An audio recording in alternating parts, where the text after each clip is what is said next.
We gather here today to remember the lives of Sylvanus Wright, Joseph Van Lew, Andrew Thompson, Aaron Thompson, Bert Woodson, Thomas Green, Ellison Scott, and William Fincher through collecting soil close to the hanging grounds where they were lynched February the 12th, 1871. Sylvanus Wright, age 30, lived in Unionville where he worked as an attendant or domestic servant.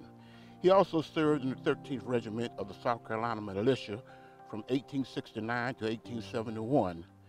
His wife, Patty Giles Wright, courageously testified in the South Carolina Ku Klux Klan trials, and in an act of incredible bravery and resistance, named her husband's assailant in the first jail raid.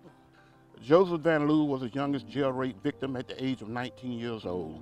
He worked and lived on the property of his former enslaver at the time of his death. He and his brothers resisted the white mob who tried to capture them at the Yellow House after the death of Matt Stevens because, as Joseph stated, "If you arrest me, you'll kill me." Joseph clearly knew the presumption of guilt would be swift for black men like him.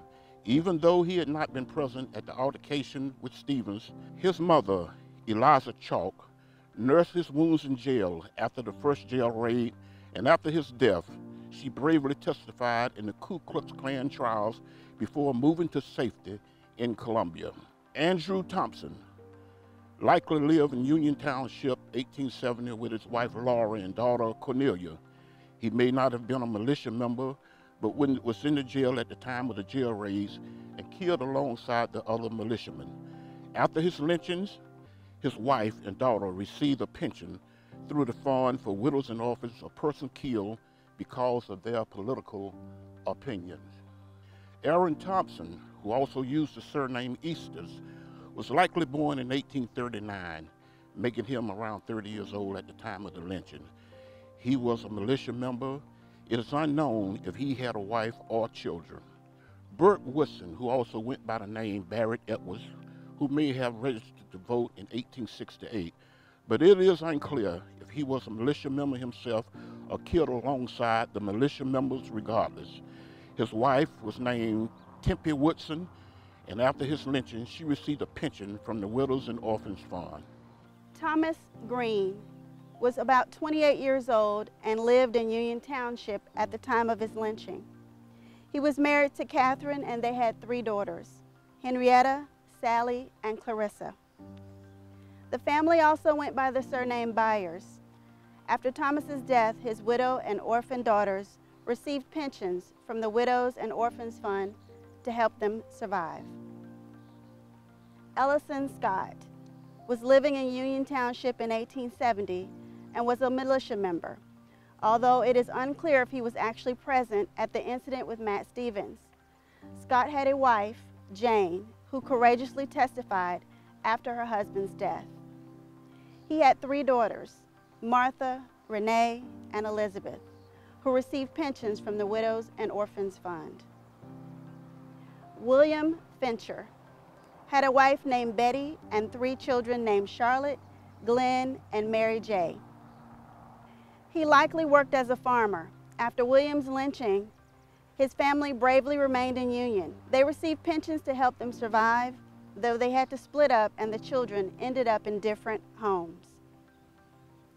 On New Year's Eve, 1871, an African-American state militia unit, including the previously mentioned men, was stationed on patrol on the roads just north of the town of Union when they stopped a white man who had suspected ties to the Ku Klux Klan for the illegal bootlegging of whiskey. In the ensuing struggle between the white man and the militia, Stevens was killed. Wright, Van Lew, both Thompsons, Woodson, Green, Scott, and Fincher were among those jailed at the Union jail. Before any investigation or trial could take place, disguised Klansmen broke into the jail on January 4, 1871, seized the black men, took them to the hanging grounds north of town, and lynched 2 of them, J. Alexander Walker and Charner Gordon.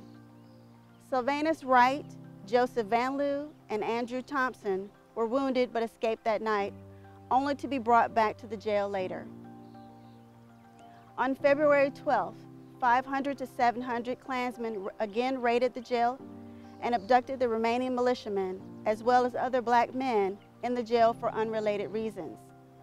The men were taken to the hanging grounds, where the Klan hung Sylvanus Wright and Andrew Thompson and tied William Fincher, Ellison Scott, Joseph Van Lew, Barrett Edwards, Aaron Thompson, and Bert Woodson to small trees and shot them.